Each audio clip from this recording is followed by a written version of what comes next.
우리 안 교장님께서 부담을 팍팍 주시는 것 같습니다.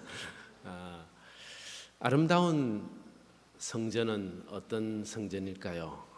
오늘 The House of God이라는 제목으로 아름다운 성전에 대해서 말씀드리고자 합니다. 출애굽기 25장 8절은 그들이 나를 위해 성소를 지어 내가 그들 가운데 머물 수 있게 하고, 이렇게 하나님께서 말씀하셨습니다. 그리고 거룩한 공간이 시작되었습니다. 물론 거룩한 공간이 시작되기 전에 하나님께서는 안식일을 주셔서 거룩한 시간이 시작되게 하셨고, 거룩한 공간을 구별하고 난 후에 아론과 그 아들들을 제사장으로 임명하셔서 거룩한 인간의 제도가 시작되게 하셨습니다. 그래서 시간과 공간과 인간이라는 삼간이 시작되게 된 것이죠. 이 거룩한 공간의 시작은 출애굽으로부터 시작되었습니다. 출애굽해서 하나님께서 백성들과 함께 거하실 태버니클, 성막을 지으라고 명령하셨습니다. 출애굽이 BC 1446년이고, 그리고 이것이 성전으로 구체화된 것은 솔로몬 시대에 이르러서였습니다. 솔로몬이 BC 966년에 성전의 기초를 놓았고 7년 동안 그것을 건축해서 BC 959년에 솔로몬 성전을 완공시켰습니다.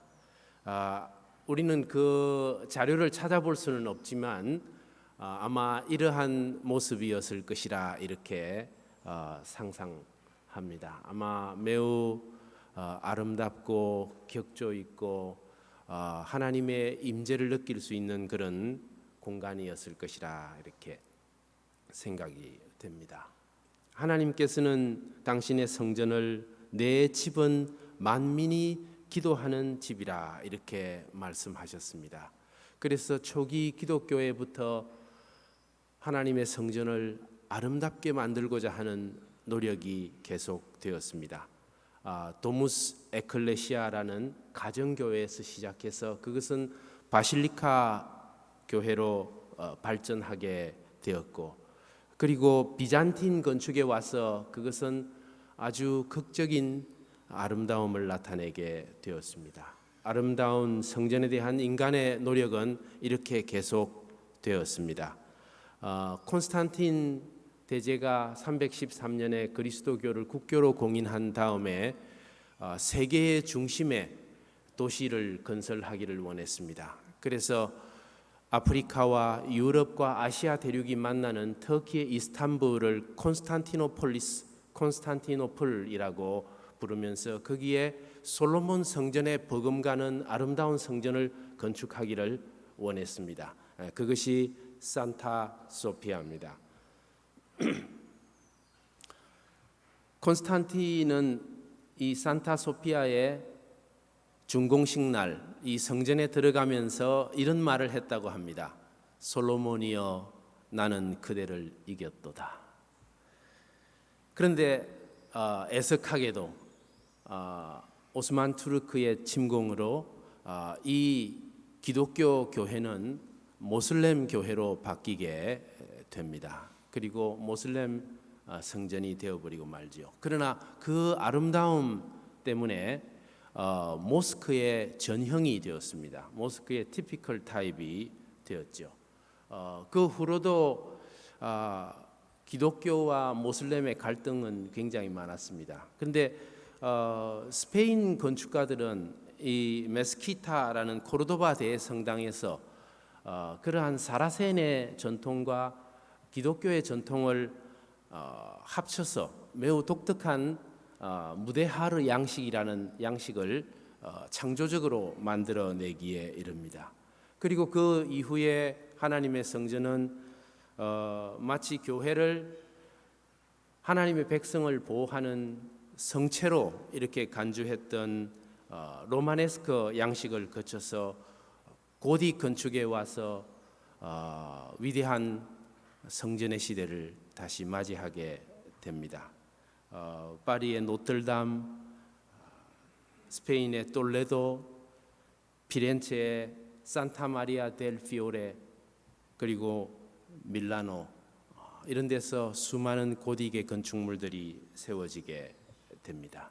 그리고 포르투갈의 리스본에는 성 제로니모 수도원이 있습니다. 매우 아름다운 수도원이죠. 고딕 건축의 아름다움을 잘 보여주는, 그러면서 포르투갈의 전통과 결합된 그런 성전을 보여주고 있습니다.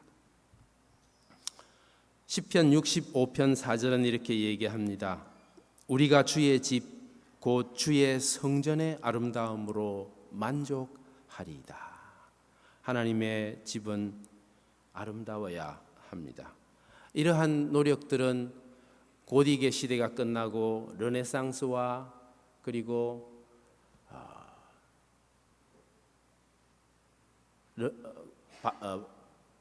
바로코와 또 로코코와 이런 시대를 건너면서 드디어 근대로 넘어오게 됩니다.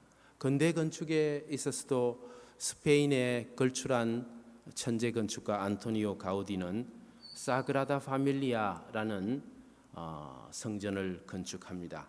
1882년에 착공한 이 건축물은 137년째 현재 건축 중에 있습니다. 그리고 2026년 가우디 사후 100주년에 완공될 예정입니다. 이러한 거대한 하나님의 성전 외에도 소박하고 작으면서도 아름답고 격조 있는 성전들이 만들어지게 되었습니다.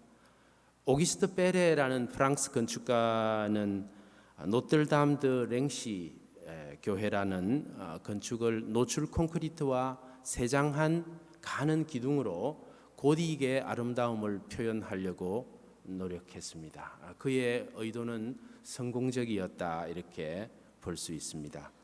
멕시코의 건축가 펠릭스 칸델라는 쌍곡선을 이용한 내부 공간을 축조했습니다. 아마도 안토니오 가우디의 영향을 받았을 걸로 추정되는 이 펠릭스 칸델라는 작지만 매우 신비한 성전의 내부 공간을 연출했습니다. 세계 현대 건축의 3대 건축가로 추앙받고 있는 프랑스의 르꼬르비제라는 건축가는 조그마한 롱샹, 노틀담 드 듀오라는 롱샹이라는 교회를 설계했습니다. 노아의 방주 같기도 하고 기도하는 손 모양 같기도 하는 이 건축물은 당시에 이것이 세워짐으로써 세계를 경악하게 했습니다. 빛의 마술사라고 불리우는 이 르꼬르비제라는 건축가는 이 작은 교회 내부에 빛을 이렇게 끌어들임으로써 내부 공간에 매우 환상적인 분위기를 연출했습니다. 멀리 핀란드에서는 핀란드의 국민 건축가라고 할 수 있는 알바 알토라는 건축가가 또 매우 간결하고 단순하면서도 격조 있는 공간을 만들어냈습니다. The Cross of the Plains라는 처치 교회 건축입니다. 이 내부 공간은 이렇게 하얀색과 그리고 목재로 된 의자들로 구성되어 있는 매우 간결한 공간입니다. 천정에서 드리워진 펜던트의 조명은 천정의 높이를 가늠하게 해주고 매우 간결성이 강조된 그런 건축물이었습니다. 시편은 이렇게 노래합니다. 내가 여호와께 바라는 한 가지 일, 그것을 구하리니 곧 내가 내 평생에 여호와의 집에 살면서 여호와의 아름다움을 바라보며 그의 성전에서 사모하는 그것이라. 현대 건축가들의 성전에 대한 노력들은 계속됩니다. 크리스찬 노르베르그 슐츠의 교회당, 그리고 미국 건축가 이로 사리넨의 MIT 대학의 채플, 그리고 LA에 가보신 분들은 아마 한 번쯤은 다 보셨을 가든 글로브 커뮤니티 처치, 우리가 흔히 수정교회라고 부르는 건축물입니다. 크리스탈 처치라고 하죠. 드디어 건축가들은 철과 유리로 하나님의 성전을 건축하기 시작했습니다. 그리고 우리나라에서도 장충동에 있는 경동교회를 통해서 건축가 김수건은 이런 아름다운 외관과 더불어서 빛으로 가득 찬 내부 공간을 만들어내고 매우 역동적인 내부 공간의 분위기를 연출했습니다. 하나님의 집은 겉모양도 아름다워야 하지만 내부 공간도 아름다워야 합니다. 디모데후서는 경건의 모양은 있으나 경건의 능력은 부인하니 이 같은 자들에게서 네가 돌아서라라고 이렇게 이야기합니다. 겉만 번지르한 교회당이 아니라 내부 공간도 알차고 그리고 그 내부 공간에 들어갔을 때 인간과 공간이 서로 소통할 수 있는 분위기를 만들어내어야 거기에 비로소 건축이 생겨날 수 있는 것입니다. 이 건축물은 타이완에 있는 동해대학교의 채플입니다. 동해대학교는 타이완의 몇 안 되는 기독교 대학입니다. 이 채플을 설계한 건축가는 루블 박물관 신관을 설계했던 중국계 미국 건축가인 이오밍 페이라는 건축가입니다. 이 이오밍 페이는 이 캠퍼스에 들어가는 초입에 가장 좋은 경사진 잔디밭 위에 이 교회를 건축했습니다. 마치 두 손을 하늘로 모으고 있는 듯한 교회의 모습입니다. 이 내부 공간은 이렇죠. 이렇게 워플 슬라브의 쉘 구조로 만들어진 이 내부 공간은 경건의 모양과 경건의 능력을 다 갖춘 공간과 형태라고 할 수 있을 것입니다. 작지만 참 아름다운 교회. 그래서 이 지역의 커뮤니티들이 이 교회를 매우 사랑합니다. 많은 사람들이 와서 이곳에서 사진을 찍고 이 잔디밭에서 놀고 신혼부부들이 사진을 찍고 합니다. 우리 교회도 우리 지역 사회가 사랑하는 아름다운 교회가 되었으면 좋겠습니다. 낮에뿐만 아니고 밤에도 이 교회는 아름답습니다. 이 캠퍼스의 등불이 되어주고 있죠. 바다 건너 일본에서도 건축가들은 하나님의 성전을 아름답게 하기 위한 노력들을 계속했습니다. 미국의 최고의 건축가라고 할 수 있는 프랭크 로이드 라이트의 제자 중에 한 일본인 건축가가 설계한 성공의 성당입니다. 목조로 소박하게 지어진 이 내부 공간에 들어가면 저절로 기도하고 싶어지는 마음이 듭니다. 또 일본이 낳은 걸출한 건축가였던 안도 다다오는 오사카의 빛의 교회라는 교회를 설계했습니다. 평범하게 보이는 노출 콘크리트의 덩어리 속에 빛으로 빛나는 십자가가 있는 이런 공간을 만들어냈습니다. 이 벽은 햇빛이 이 십자가에 비칠 때 긴 십자가를 바닥에 들이워 놓습니다. 다다오 안도의 또 다른 걸작은 물의 교회입니다.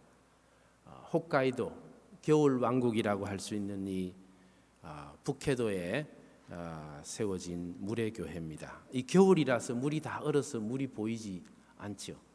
그리고 눈이 덮인 십자가가 그 가운데 서 있습니다. 이 주변은 아름다운 자작나무 숲으로 둘러싸여 있죠. 그리고 겨울에 그 밖을 바라보았을 때 이 작은 교회는 이렇게 보입니다. 그러나 겨울이 지나고 봄이 오면 앞에 있는 창을 슬라이딩해서 옆으로 밀어버리게 되죠. 그러면 물 위에 솟아있는 십자가를 볼 수 있습니다. 물가에서 예배드리는 같죠. 그리고 안개가 피어오르는 아침에 이 교회는 이렇게 보입니다. LA에 가면 월트 디즈니 콘서트 홀이 있는데 그 앞에 많은 사람들이 월트 디즈니 콘서트 홀은 가보지만 그 앞에 있는 이 조용하게 생긴 교회를 지나치는 경우가 많이 있습니다. 이번 여름에 혹시 LA에 가시는 분들은 이 교회에 꼭 들러보시기 바랍니다. 스페인의 천재적인 건축가 라파엘 모네오가 설계한 Our Lady of Angels라는 교회당입니다.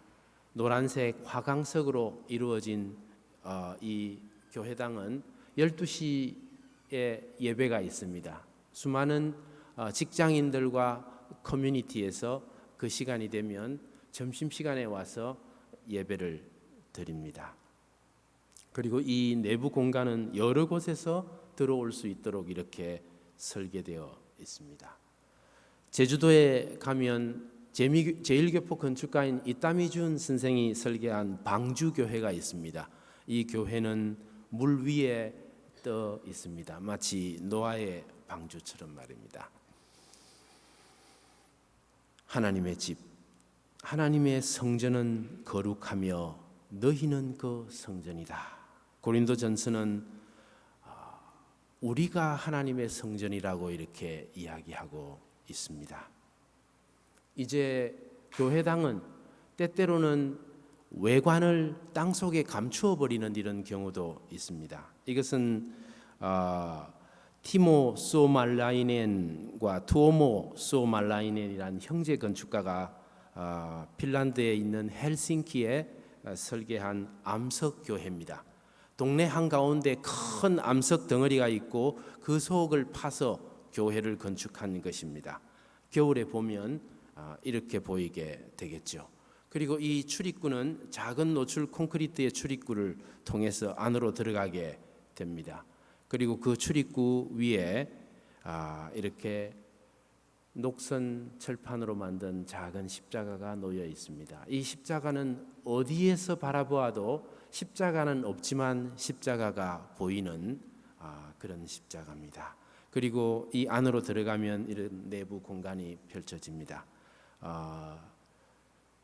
금속의 루바와 그리고 거대한 솥뚜껑 같은 동판으로 이루어진 원형 천정입니다. 그리고 그 벽체는 이렇게 자연의 암석으로 이루어져 있습니다. 많은 사람들이 이 교회를 사랑하고 이곳에 찾아옵니다. 또 수많은 관광객들까지 이곳에 찾아오죠. 루바를 통해서 햇볕이 비쳐 들어오면 바닥에 저렇게 그림자의 패턴을 들이옵니다.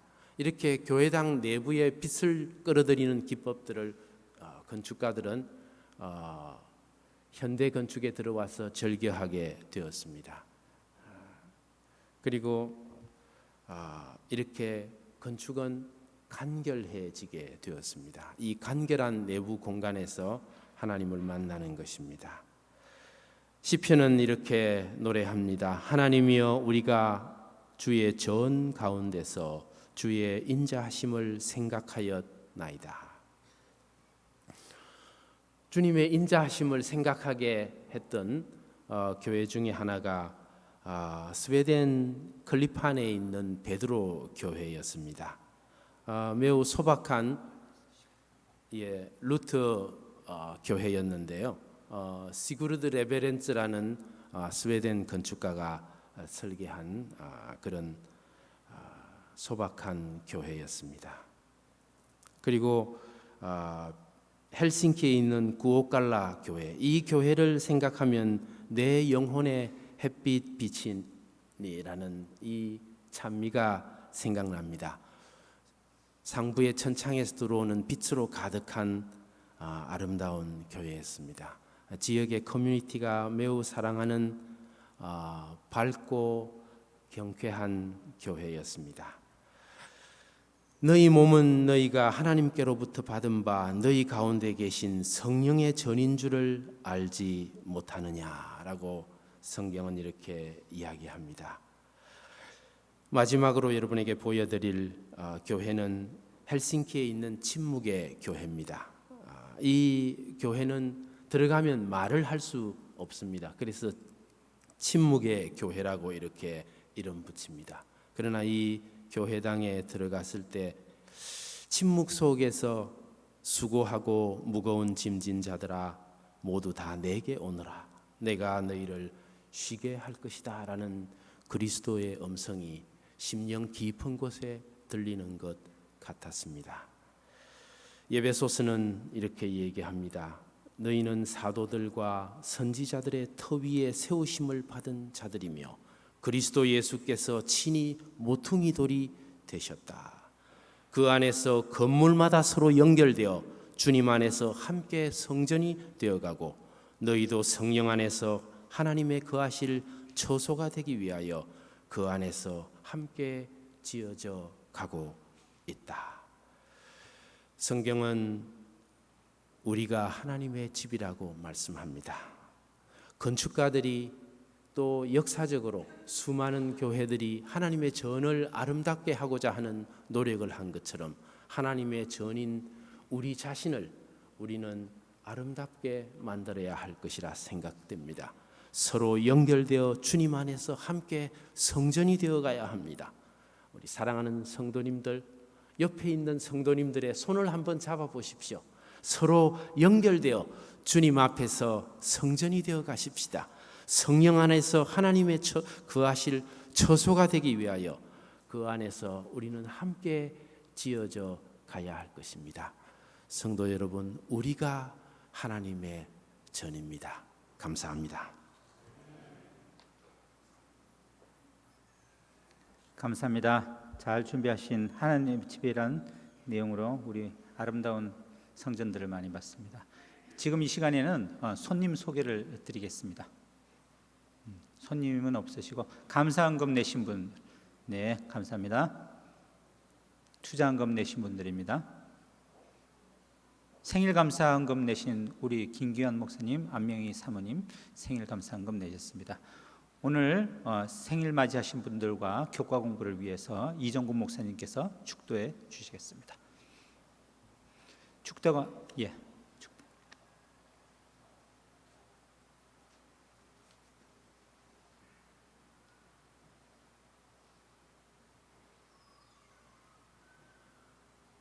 인자하신 하나님 아버지시여,